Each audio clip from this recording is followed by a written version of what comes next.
And this afternoon is in workshop 2, we're going to be covering budgeting and costs.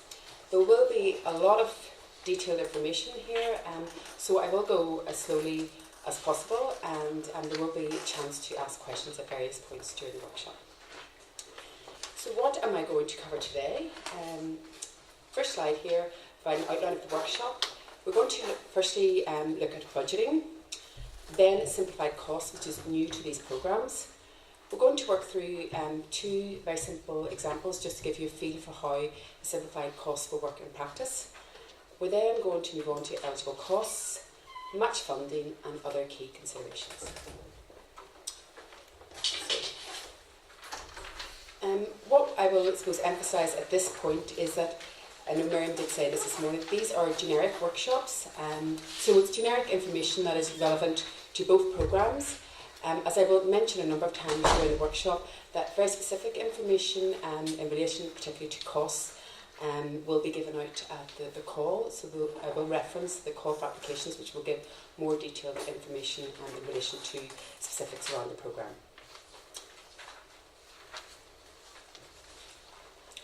So, approach to budgeting.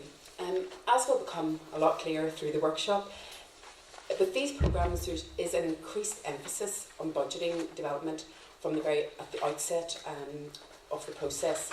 So budgeting, you'll hear this mentioned a number of times during this workshop, the importance of really getting the budgeting right from the outset.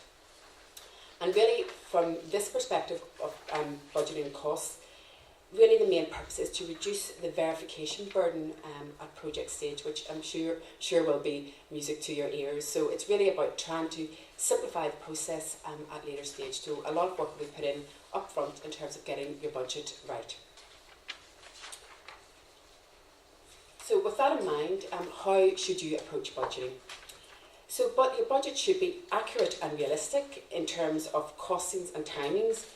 For example, I know it was referred to earlier this morning as well, the timings taken in relation to, for example, recruiting people, timings in relation to the different stages of construction projects, so really taking them all into consideration as you're planning out your budget. The budget should be in line with objectives and activities and proportional to results and outputs. It also should include all costs in relation to budgeting. We will be talking about matched funding later on. So, for example, if your match funding is staff costs, so if it's, for example, the staff costs for a year for 4 people, that should actually be included in your budget that you present as part of your application. Assumptions will need to be justified. So when you're actually presenting your budget, you will need to actually write down in detail where these actual costs come from. And these assumptions will be then examined at the second stage of the process. Simplified costs. If there are simplified costs outlined in the call that must be used, they must be included in your budget. What I will also be talking about today is the new budget structure. So there is a specific budget structure that all project applications must follow. So this must be adhered to whenever you're actually preparing your budget as well. And really, I suppose, just re-emphasising the need for accuracy in your budget, because this will actually be robustly tested at both stage 1 and stage 2 of the assessment. So the new budget structure that I mentioned, the budget structure has been simplified. So it's been simplified in order to increase operational flexibility. There are now 6 cost categories, which are outlined there. Staff costs, office and administrative expenditure, travel and accommodation costs, external expertise and services costs, equipment expenditure, and infrastructure and works. So we will be going through those in a lot more detail later on, and actually going through what expenditure will fall underneath each of these headings. So whenever you're preparing your budget, it must actually follow this particular structure. So in terms of what the impact of that is, for a lead partner, the lead partner will have flexibility within sub-budget lines, so there can be reallocations at sub-budget level. So that gives the lead partner an element of flexibility there, and they don't have to then present these changes to SEUPB. So obviously organisations have different budget structures internally, but regardless of the internal system that you have, the budget must actually be presented in this format. Then at the stage 2 part of the process, your application must include then a breakdown of all partner budgets per budget line. Something also to be considering at the stage of preparing your budget is the currency of the budget. The letter of offer for all Interreg projects will be in euro only, so therefore your budget that you present should be in euro only as well. The piece letters of offer may be in euro or may be in sterling, and this will probably depend on whether the project is dual jurisdiction or not. So your reimbursement will actually be in the currency of your letter of offer. In terms of the exchange rate to use, at the call for application, the specific exchange rate that you must use for your budget will actually be detailed at that stage. Another consideration is in terms of the contingency or optimism bias. So this actually refers particularly to infrastructure or works projects, and in this case contingency may be allowable. It is an allowance in the budget for expenditure on unforeseen or unforeseeable at the time of application, and its aim is to provide a better estimate of end cost. It isn't an additional cushion for the project to expand the range or the work or activities of the project undertaken. It is just for expenditure that is unforeseen or unforeseeable. But the use of this contingency will only be with agreement of SEUPB. So if you're using some of the expenditure and there is no guarantee that this will be reimbursed unless you've actually had full agreement with SEUPB. I know a lot of these were actually covered this morning, but I think it does no harm to actually just to look at these again. Just some of the typical errors in budgeting. Firstly, the budgets are consistently either overscoped or underpriced, but actually more often they are overpriced with a lot of fat built into the budgets. The unrealistic, particularly in relation to timings. For example, looking at when particular activities start and when they are due to complete.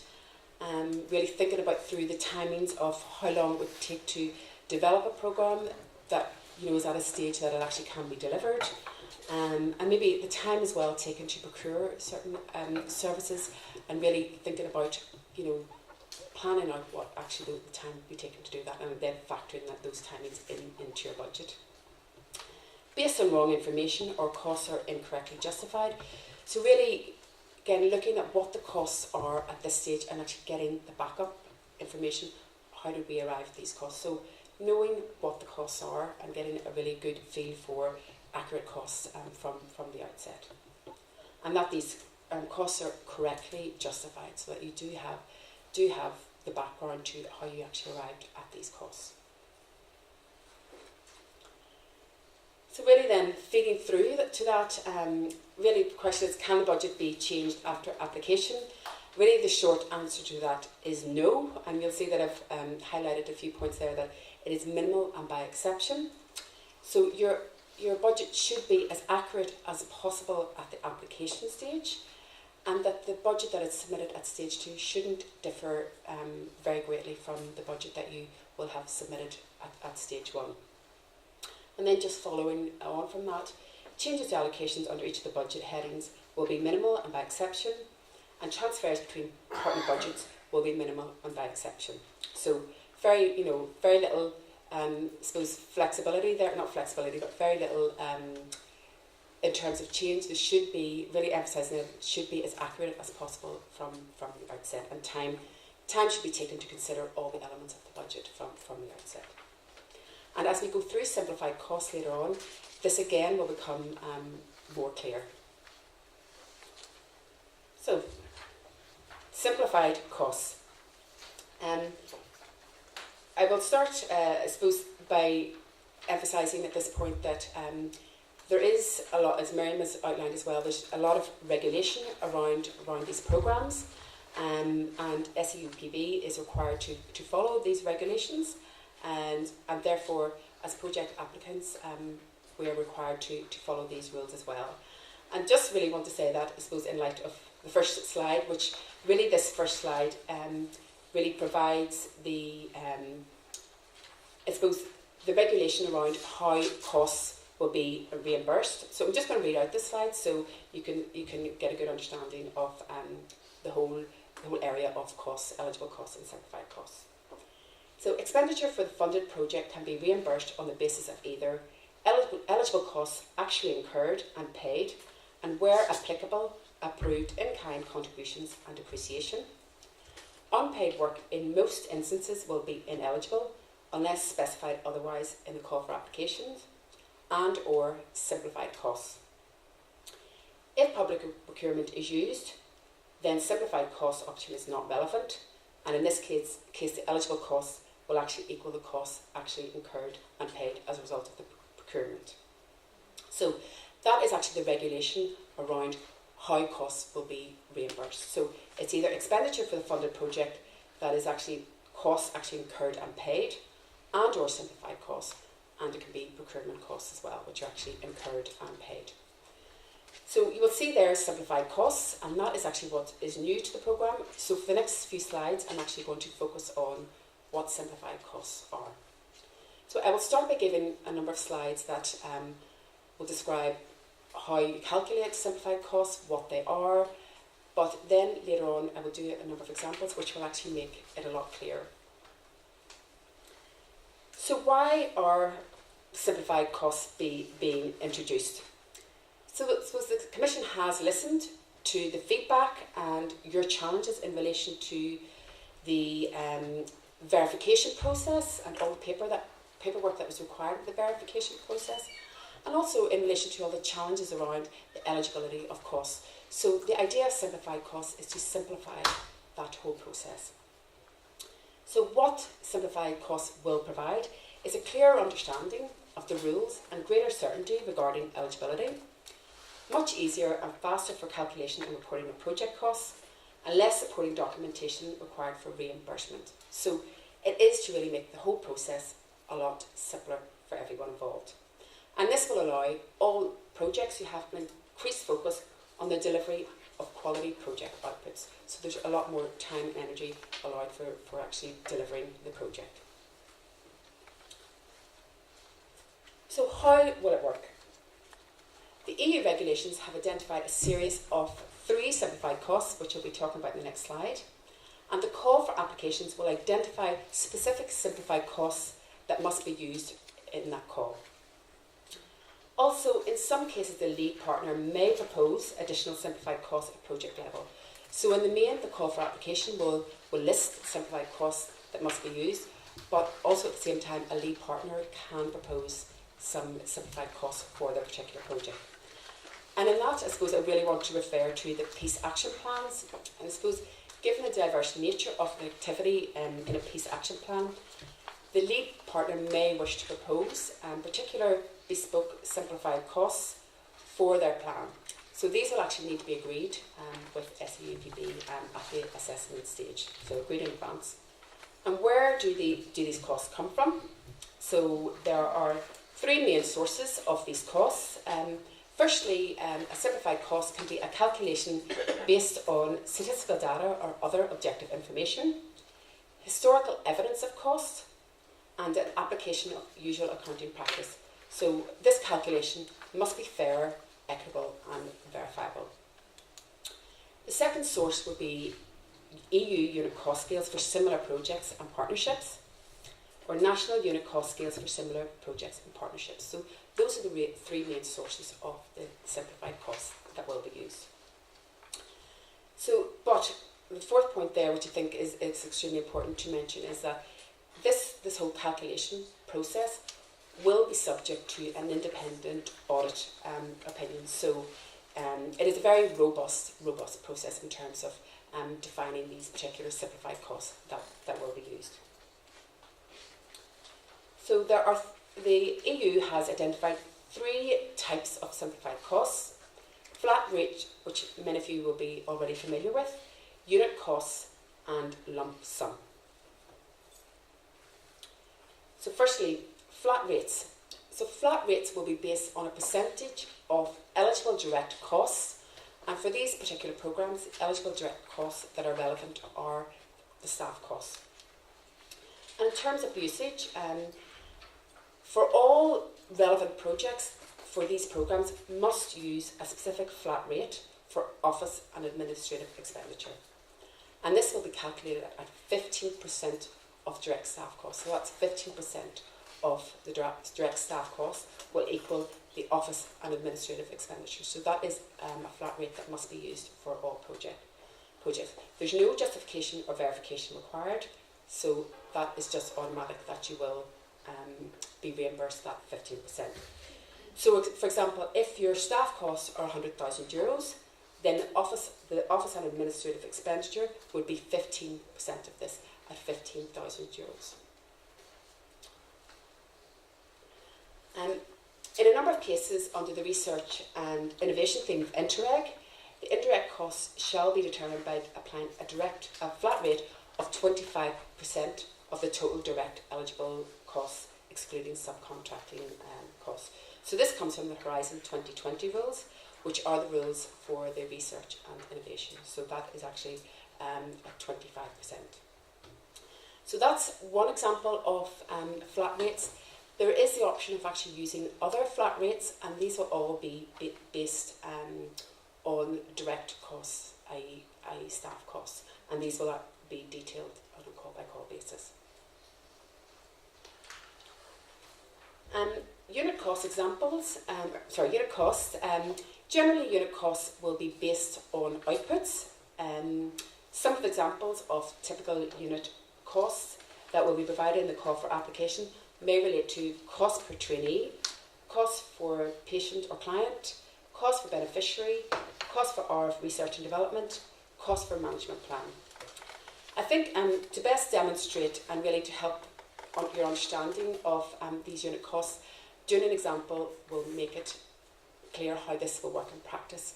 So in the next slide I'm going to read out an example, and just if you want to take 5 to 10 minutes to actually work through the example and to really get a feeling for how this will work in practice.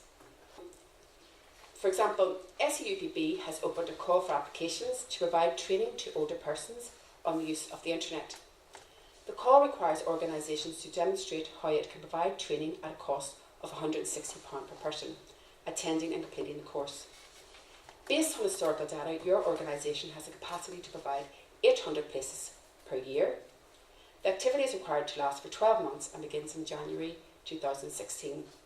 Your total relevant annual costs for the project are staff cost of £110,000 and office and admin expenditure of £15,000.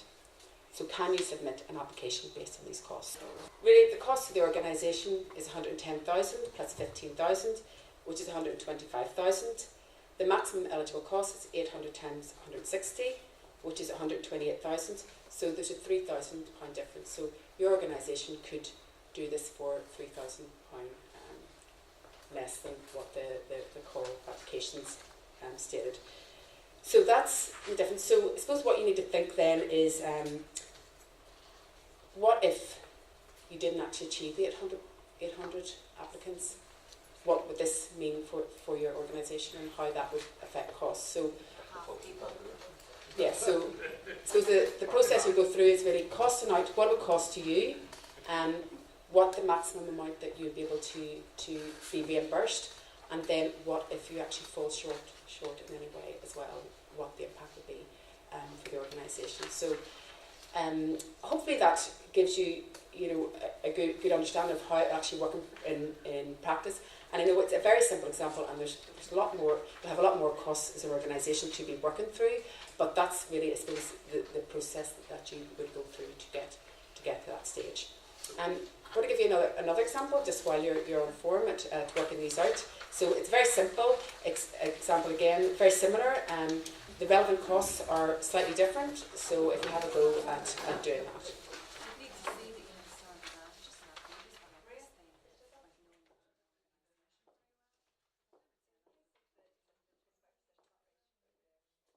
The cost of the organisation is correctly set 135,000. The maximum eligible costs 128,000. So there's a 7,000 difference there. So with that result, you know, what are the options for the organisation? Can the organisation absorb these costs, or is there any way of reducing the costs, or really does the organisation then decide not to apply? I suppose then what brings out of that, you know, really organisations with maybe a lower cost base may benefit financially. So in the first example, there was, you know, in that example, if we just go back to it there was 125,000 with the cost. The maximum eligible cost was 128. So say, for example, in this case, the organisation was able to train 800 applicants. They would and they provided the information that verified that they had 800 people trained. They would automatically get 128,000. They don't need to provide receipts or anything of any expenditure. They would automatically get 128,000, but their cost base is 125,000. Just to clarify, they clearly have to prove they had 800 participants. Yes, they would clearly have to prove that they have met those outputs, target outputs, prove that, and then if they send in that information, then they will get the 128,000. Okay, thank you. But what I will emphasise, just the last slide, is that you will still need to justify your costs. So we talked earlier on about the budget. When you're presenting your budget, and for example, you decide to submit an application and say, yes, we can do this at £160 per person or £156 per person, you can't just say that. You need to still present the budget and justify your costs, stating that, basically confirming that you can actually, you know, afford to do this based on your cost basis. So again, as we said, need also to consider the financial impact if agreed outputs are not met also. I think probably it's a good point maybe to stop and give you some time to ask some questions. So the third type of simplified costs is lump sum. It's not expected that there will be much usage of lump sum, but we still want to actually discuss it at this point here, given that it is still an option to be used. So what is it? It is a one-off payment of not more than €100,000 for a project delivered on the basis of agreed outputs.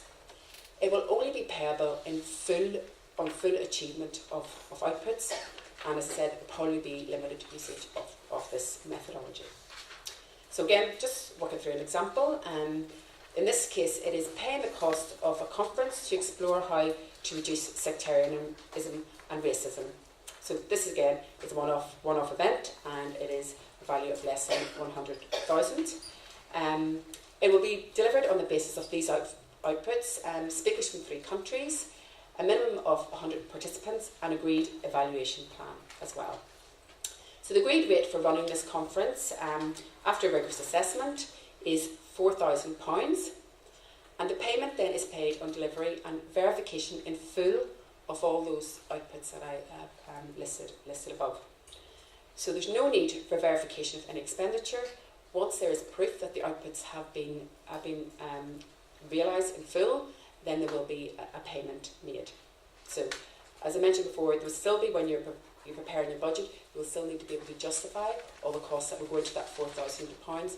But then, once it comes to the reimbursement, you need to provide evidence of the outputs.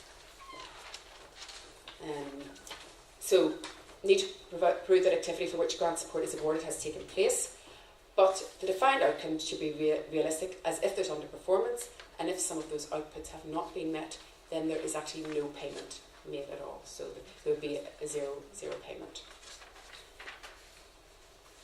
So that is simplified costs. What we have covered are what simplified costs are, how they are calculated, some idea of how they will work in practice, and I suppose then how you would need to approach budgeting with simplified costs in mind. The next section that I'm going to talk about is eligible costs.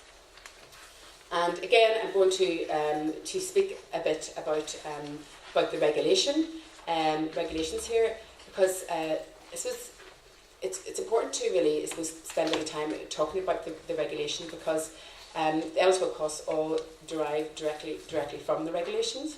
So these have been agreed by 28 member states. The first of these regulations that I've highlighted there is the Article 65 of Regulation 1303, and this is the Common Provisions Regulation and applies to all European funds. So it's an overarching rule in relation to eligible costs. The second listed there is Article 3 of Regulation number 1301, and this relates specifically to ERDF funds, and that's, the programme's funds come directly from ERDF. The third listed there is in relation to the European Territorial Cooperation Programme, and the Peace and Interreg programmes are European territorial programmes. And finally, the delegated regulation number 481 relates to specific rules on eligibility of expenditure for the cooperation programmes. So really, there is a whole body of regulations, as you can see there, that the programme is required to adhere to. So if an item is not included on the Commission's list, then it is not considered eligible. There will be full details on eligible expenditure in the programme rules. All these regulations as well are on the SEUPB website, so if you have any questions, if you have any questions, obviously ask them today, but if you have any questions as you're going through your application, you can actually access all this information online. But the onus is on the applicants, obviously, to be compliant with these rules. I'm going to today provide some general guidance on eligibility, and then later on we're going to do just a little worksheet which actually lists a number of eligible items, so I'll give you a chance then to think through different items and in terms of their eligibility. First guidance that I'm going to speak to you about is project location. I know we did actually chat a bit about this morning. So operations will be based inside the programme area, but operations may be implemented outside the eligible area if the operation is for the benefit of the programme, and the total amount allocated to operations outside of the programme area does not exceed 20% at programme level.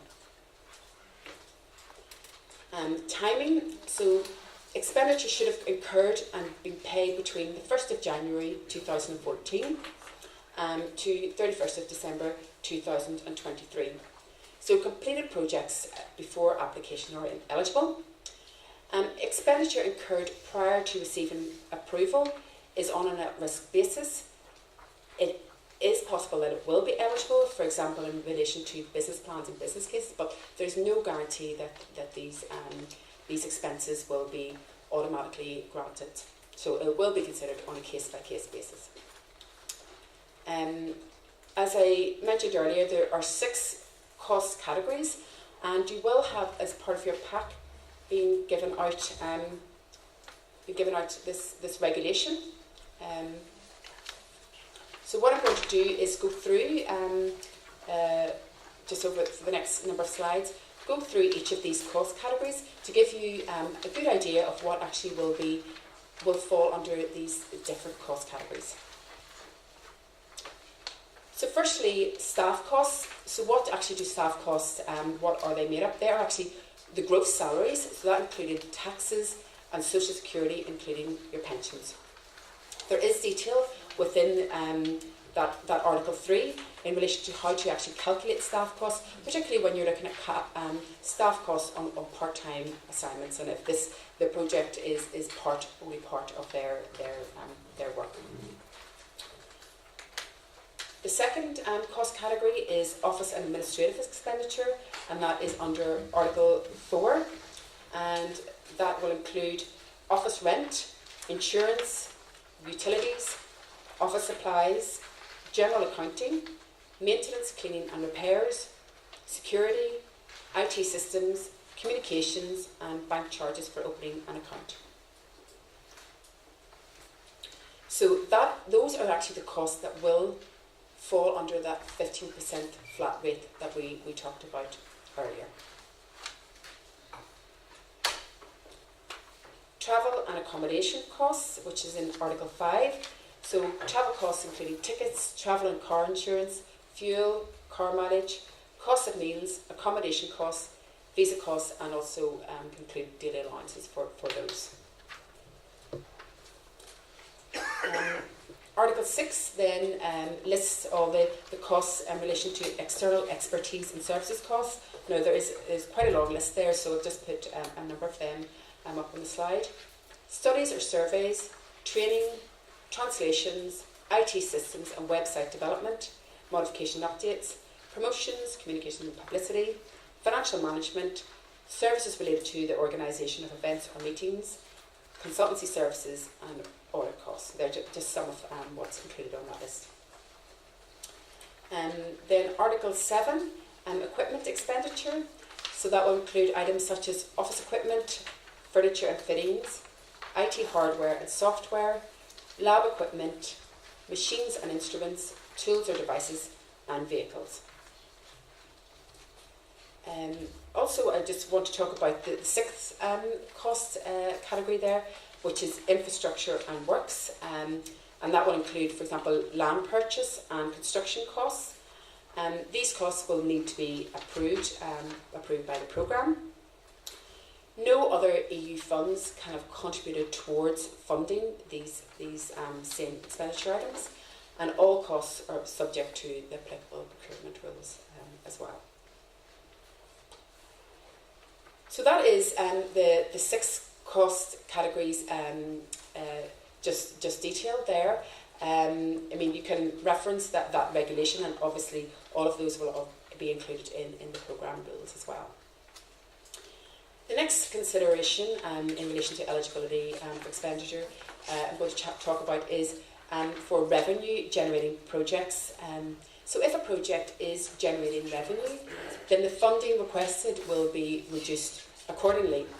So the specific rules around revenue are as follows. So, well, in terms of net revenue for this programme is cash inflows less your operating costs. So in relation to the rules, if eligible costs are less than €1 million, the net revenue up to the final claim is what will be considered. If eligible costs are greater than 1 million, the net revenue during implementation and for a specified period of time after completion will be what will be considered at the application. If projects have eligible costs of less than 50,000, then these rules will not apply. So the revenue generating ability will actually be addressed at the project assessment stage. In terms of what is ineligible, interest on debt is not eligible. Fines, financial penalties and expenditure on legal disputes and litigation is not eligible. There are restrictions on land. So for the amount exceeding 10% of eligible costs, this will not be eligible. So it will be up to 10%. The limit is 15% for derelict sites or industrial sites, and this may be further increased for land that is for environmental conservation. Then also recoverable VAT is not eligible, and the costs related to the fluctuation of the exchange rate as well, that's not eligible. Procurement, as Miriam had said this morning, that this is the number one cause of ineligible costs. So I think it's an important slide to really to talk about today. Really, I suppose, can't emphasise enough the importance of project planning, including a procurement plan, to really think about what is involved in procurement in terms of the timing and the whole process that you need to adhere to in terms of procurement. Really, I have a list that we could probably talk about for 3 to 4 slides in the list of the common errors in relation to procurement, but I'll talk through a few of them here. The direct award contracts, this is where there is award to a single supplier to attempt believing that perhaps it's just this one supplier is the only person that really can deliver. Artificial splitting of contracts in order to meet specific thresholds, again, can cause the cost to be ineligible. Inappropriate selection or evaluation criteria, again, to maybe favour a particular supplier. A lack of publication of a contract, a tender contract, non-compliance with the minimum time limits for receipt of a tender, and also failure to state the selection or the evaluation criteria which needs to be done. And this needs to be obviously put up front in a tender. I think we will stop for a few minutes for questions.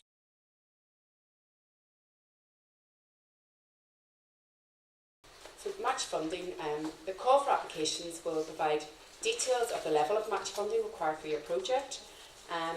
For Indirect programmes, generally there'll be an expectation that the 15% will be match funded.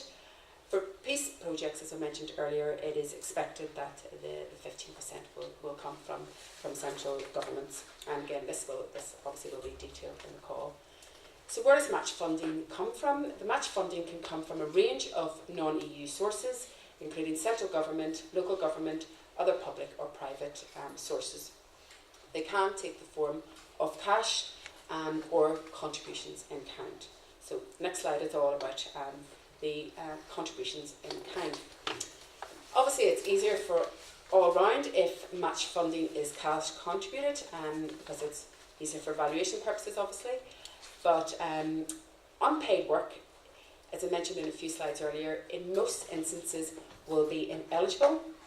However, if they are directly related to the outputs, as specified in the call, they may be eligible, and this will be made clear at the time of application. So, for example, if we're talking about volunteers, in some cases, their volunteer work may be considered as a match funding, but the volunteer work would have to be really directly related to the outputs. So, for example, volunteer work such as that volunteer work on boards and committees would not be considered as eligible in this circumstance. So again, this will all be made clear at the time of the call. The provision of goods, land and real estate may be eligible if agreed at the time of assessment. So goods, land and buildings may be eligible.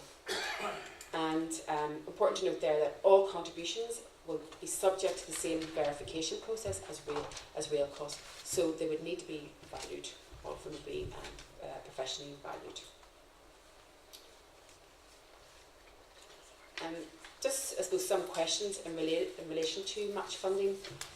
Our project is expected to produce revenue. Can this count towards match funding? No, this can't count towards it because there's no guarantee of that income.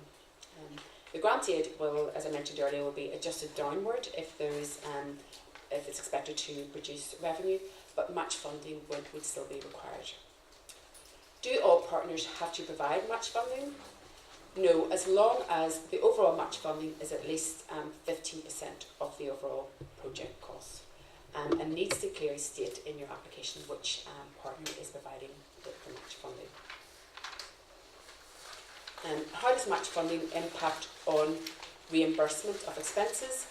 Reimbursement will be at the rate of the grant. So, for example, if it's 15% match fund, the amount of match funding, the amount that you will be reimbursed will be 85% of your claim.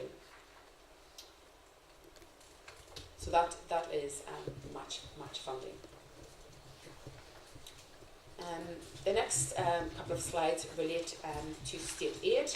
I'll just read out this definition of state aid from Article 87 of the Treaty of Rome. State aid is any aid granted by a member state or through state resources in any form whatsoever which distorts or threatens to distort competition by favouring certain undertakings or production of certain goods shall, insofar as it affects trade between member states, be incompatible with the common market. So the rules for state aid may apply only if an organisation is carrying out an economic activity. So if your organisation is carrying out an economic activity, then the state aid rules may apply.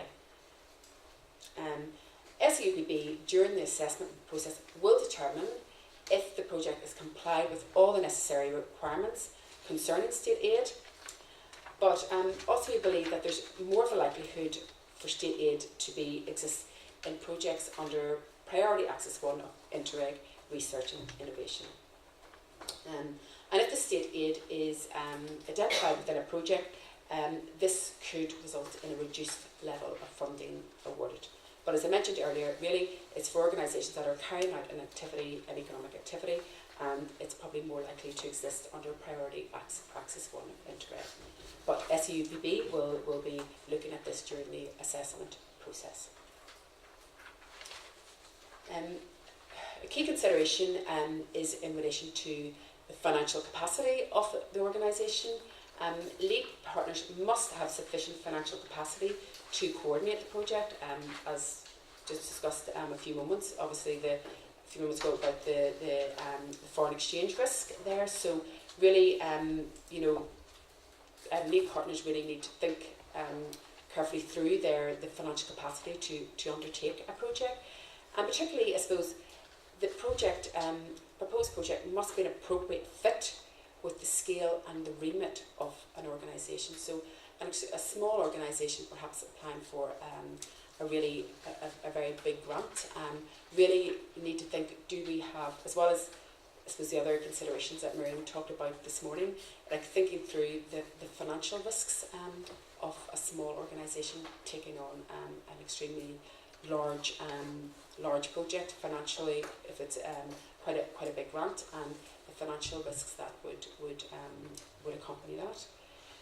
The organisation must demonstrate that it's solvent and have sufficient reserve to meet any items of ineligible expenditure that arise during the process. So if there's expenditure that they have expended and that item actually isn't, they're not able to be reimbursed on that they're able to withstand that. Also able to cash flow the delivery of the project during the implementation, because obviously SEUPB makes payments retrospectively, so being able to cash flow through the project while they're waiting on reimbursements. So there will be full details of in relation to the financial capacity and what SEUPB will be looking at in relation to the financial capacity of an organisation. These details will be provided in the call. Financial responsibilities of a lead partner. We've talked a little bit about, remember we talked a lot about it this morning, the partnership agreement. I suppose the partnership agreement must really emphasise the extent of, or set out the governance and the management arrangements which guarantee the sound financial management of funds allocated to the project. And as Declan was mentioned, that including maybe how foreign exchange risk is managed between the partners, and that be included in the partnership agreement. Checking the expenditure presented by the partners, so checking that the items that they have bought or expended are actually eligible. Responsible for any financial losses and management of regularities, so that the lead partner is responsible for that risk, and receiving the payments from the SEUPB, and then reallocating these to the partners as required. Just then, talking again, bring back to the exchange rate risk. We've covered most of this a few moments ago, but there will be gains and losses if expenditure currency is different to the letter of offer. So you need to use the Commission's monthly exchange rate relevant to the date of the claim, and exchange rate losses or gains to be managed by the lead partner. But again, as I mentioned earlier, that there is no reimbursement of exchange rate losses. They are an ineligible item. Really then, to summarise what we've covered today, really this workshop is about the common rules in relation to budgeting and eligible costs. In the individual calls for application, there will be specific requirements in relation to the simplified costs and the matched funding, and there also will be a lot of detailed guidance provided, for example, in the programme rules and the application guide as well. And there's lots of information online in the SEUPB website, all the regulations in relation to expenditure are available there as well. If you have any questions, we will be very happy to take them now.